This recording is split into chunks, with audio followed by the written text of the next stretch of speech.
what's up, everybody? Welcome to Indie Comics Review. This is the show where every week I review 3 indie comic books. That's the kind of content you find interesting. Be sure to hit that like button and the subscribe button. Also, if you would like to support the channel, there's a link down below to my Alternative City shop where I sell comics that I make myself, t-shirts, buttons, stickers, and lots more stuff. This week's review focuses on 3 books that I picked up in my Things from Another World dollar sale bonanza that I did a video of that you can find on my channel. Okay, so let's get started right away with the first book, which is The Nuclear Family #1. It is written by Stephanie Phillips and with art by Tony Chastain and is on the Aftershock Comics label. America, 1957. Elvis dominates the airwaves and apple pie is served after every meal. But with a dark cloud of nuclear holocaust looming, Korean War vet Tim McLean's major concern is taking care of his family in the atomic age. When the first bomb does drop on an unsuspecting Midwest city, Tim and his family find themselves plunged into a strange new world where what's left of the United States has gone underground while continuing to wage war on Russia with unthinkable tactics. Based on Philip K. Dick's short story, Breakfast at Twilight, Nuclear Family is written by Stephanie Phillips, Butcher of Paris, Heavy Metal, Artemis and the Assassin, Red Atlantis, and illustrated by Tony Chastain, Star Trek. It is Cold War era science fiction at its most timely and terrifying. So it's 1957, Milwaukee, Wisconsin. You know, happy days time. This guy Tim works at a used car lot. He lives what seemed like the American dream, the illusion of the American dream. One day he comes home from work. His wife's got dinner on the table, of course, because that's the way it was back then. His daughter's out in the yard having a cigarette with her friend. And next thing you know, before they can sit down to dinner, sirens go off and there's a big hubbub. And it turns out they are being bombarded with bombs. Everyone runs down the basement where Dad has a shortwave radio set up and I guess kind of like not a bomb shelter kind of a deal, but something similar to that. And they lay low until the bombs finish dropping. He comes out.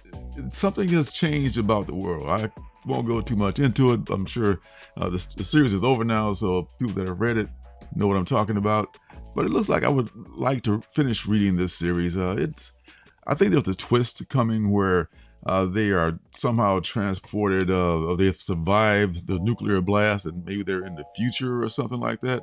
But the art is good on this book. And the premise is also pretty good, and I've heard a lot of good reports about this book. And to get it for $1 from the TFAW sale just makes it all that much better. So it did work as far as getting my interest in the book, and I'll probably pick up the rest of the series if I can find it, maybe at conventions or something like that around the way. Or if TFAW is another sale, I'll look for the follow-up issues of that. So The Nuclear Family, #1, definitely worth a look, I think. The next book is Not All Robots. It is written by Mark Russell and with art by Mike Diodato and is on the AWA Aftershock label. In the year 2056, robots have replaced human beings in the workforce. An uneasy coexistence develops between the newly intelligent robots and the 10 billion humans living on Earth.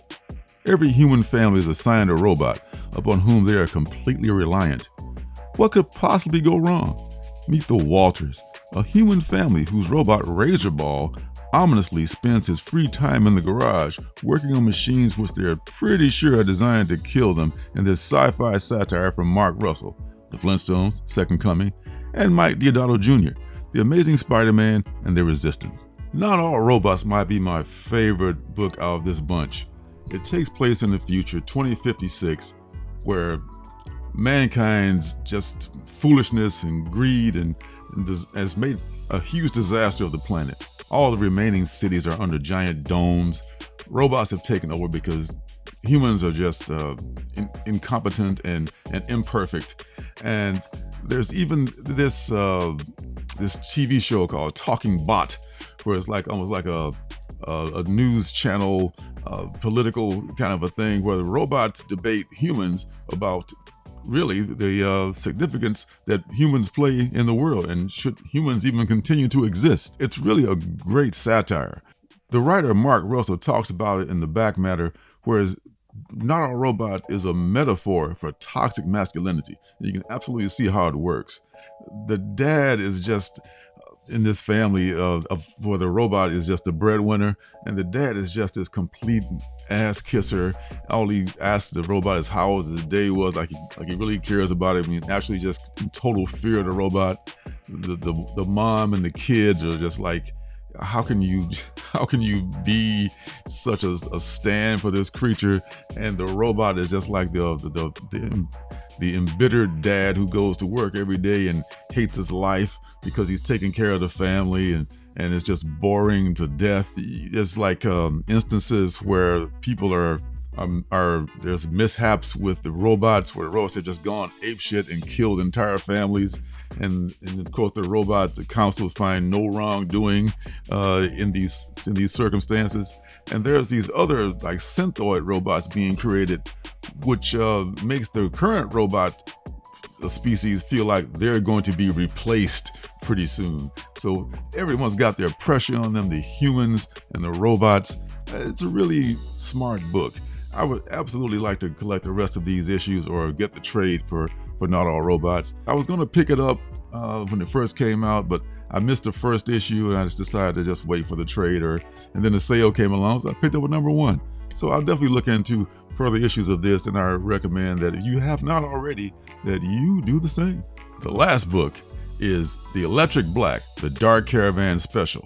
It is created, written, and drawn by Joseph Smallkey and Rich Woodall, and it is, of course, on the Black Caravan Comics label. Black Caravan imprint. Halloween is up on us, and it's the perfect time of the year to revisit the employees at our Erie Emporium.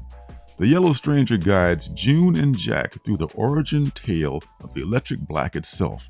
Questions will be answered, mysteries will be uncovered, and grisly murders will occur in this very special issue that bridges the events of the Electric Black and the Electric Black Presents. Well, I did really like this book.